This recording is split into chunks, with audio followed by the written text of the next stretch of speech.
I want to start this video out by saying a huge thank you to all of you guys out there who's been supporting me during this last year. When I put up my first YouTube video, The Richest Man in Babylon, on the 18th of July last year, I didn't really know what to expect. But since then, I've summarized almost 50 books on money and investing. 40,000 people have subscribed to the channel, and the support I've been receiving from you guys has been just amazing. So thanks a million for that, really. Secondly, I want to apologize. I'm currently in Antibes, in the southern parts of France, and I've been really busy doing a lot of important stuff lately. En garde, en garde!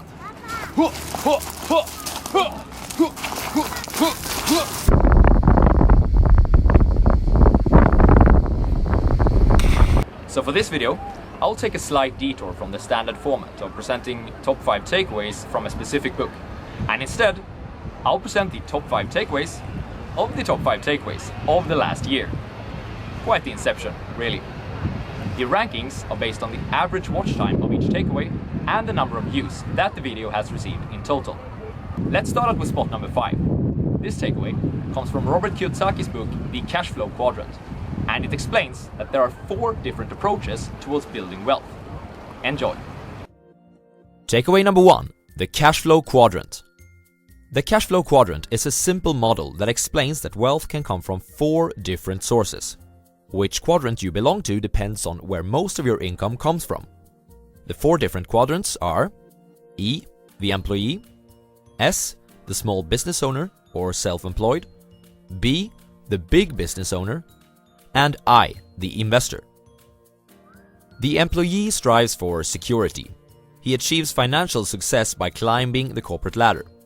And you might find him say something like, "I'm looking for a secure job with nice colleagues and great benefits." The small business owner or self-employed, on the other hand, strives for control. He achieves financial success by becoming highly specialized in a demanding field. And you might find him say something like, "I'm looking for a job where I can be compensated well for my skills and time, where I am in charge." The big business owner strives for freedom. He achieves financial success by creating a profitable business system. And you might hear him say something like, "I'm looking for people that are smarter than me to run my business for me." The investor also strives for freedom, but he does this through allocating money to where it has the highest expected return. You might hear him say something like, "I'm looking for a place where my money can work for me in the most profitable way possible." In spot number 4, we have a takeaway from Van K. Tharp's Trade Your Way to Financial Freedom. I'm actually kind of surprised that this one made it into the list, because I was really ill when I recorded this and my voice was just complete trash. But apparently, the golden rule of trading and a few bags of marbles managed to make up for it.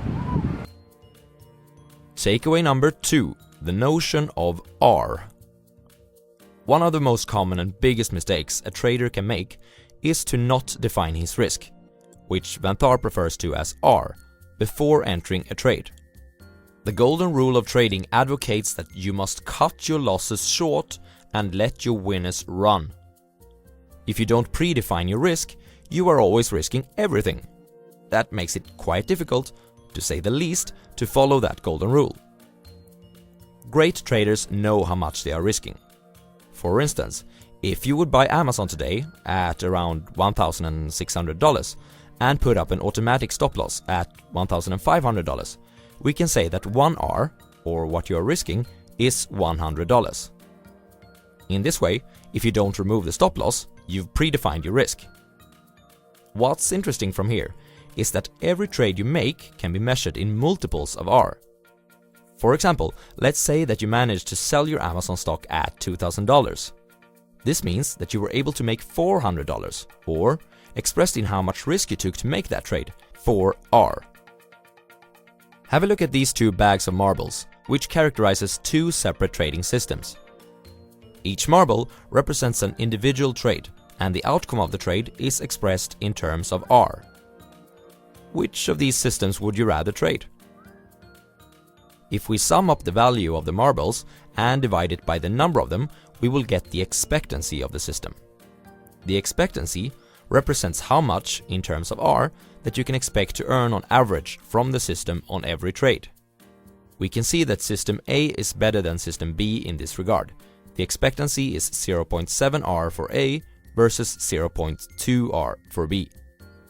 Always try to visualize what the distribution of R multiples looks like. If you understand this distribution, you typically understand what to expect from the system. Look at the distributions of system A and B. Which one is following the golden rule of trading? That's right, it's A. For the third place, we have a takeaway from FU Money, a book written by Dan Lok. It explains that there are two different ways towards FU Money status. It's just that one of them is a little bit faster than the other one. Takeaway number 2. The slow way to FU versus the fast way to FU. There are two proven ways to achieve your FU status. There's the slow way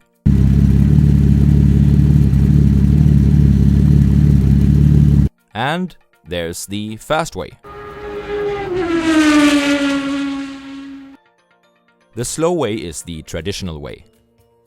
Build a nest egg slowly by saving as much as possible of your monthly salary and putting that money away in a mutual fund.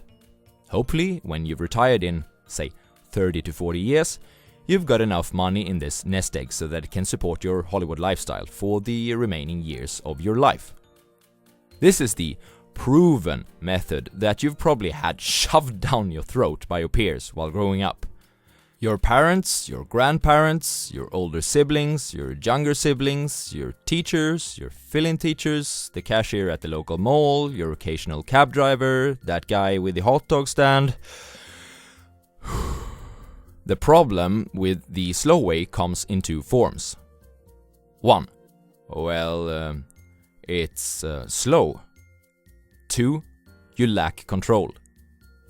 First and foremost, the source of your income will always be dependent on an employer. Secondly, you are dependent on a money manager to grow that money for you. Now, hopefully you won't get laid off. And hopefully that money manager doesn't suck. But why take your chances when you can go for the fast way? The fast way is to build your own automated income vehicle.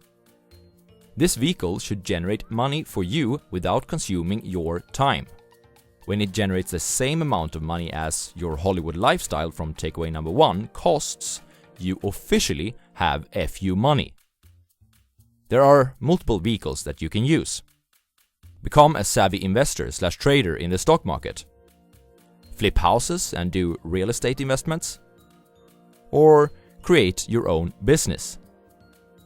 It goes without saying, I think, that Dan Lok prefers the fast way, and specifically the vehicle of creating your own business.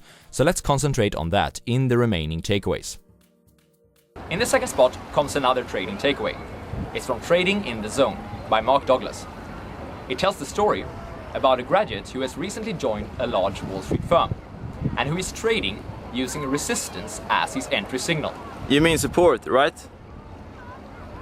What? Takeaway number 1.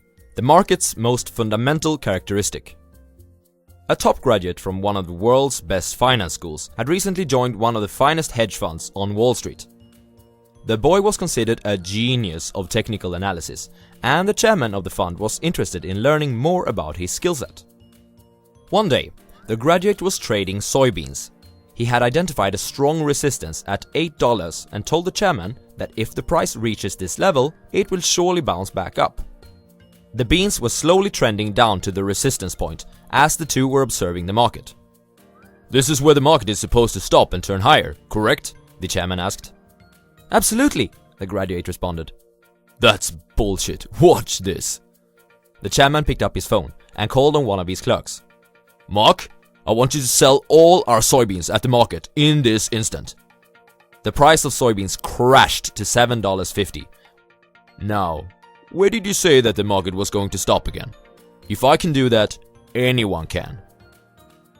The fundamental characteristic of the market, which also represents the moral of our little story, is that the market can express itself in almost an infinite combination of ways.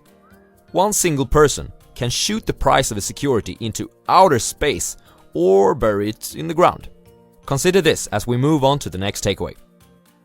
And finally, for the number one spot, we have a takeaway from Alice Schroeder's book about the greatest investor of our time, Warren Buffett. In this takeaway, from The Snowball, as the book is called, I present what has made Warren Buffett one of the world's richest men: the power of compound interest. Takeaway number 1. The power of compounding income. Imagine that you recently started a new job. During your first day, you work for 8 hours, and at the end of the day, your manager gives you $100. The next day, you go back and you get ready for another 8 hours of labor. After 7 hours and 50 minutes, your manager goes over to you, gives you $100, and asks you to leave for the day. You're slightly confused, but don't complain about being able to quit 10 minutes earlier.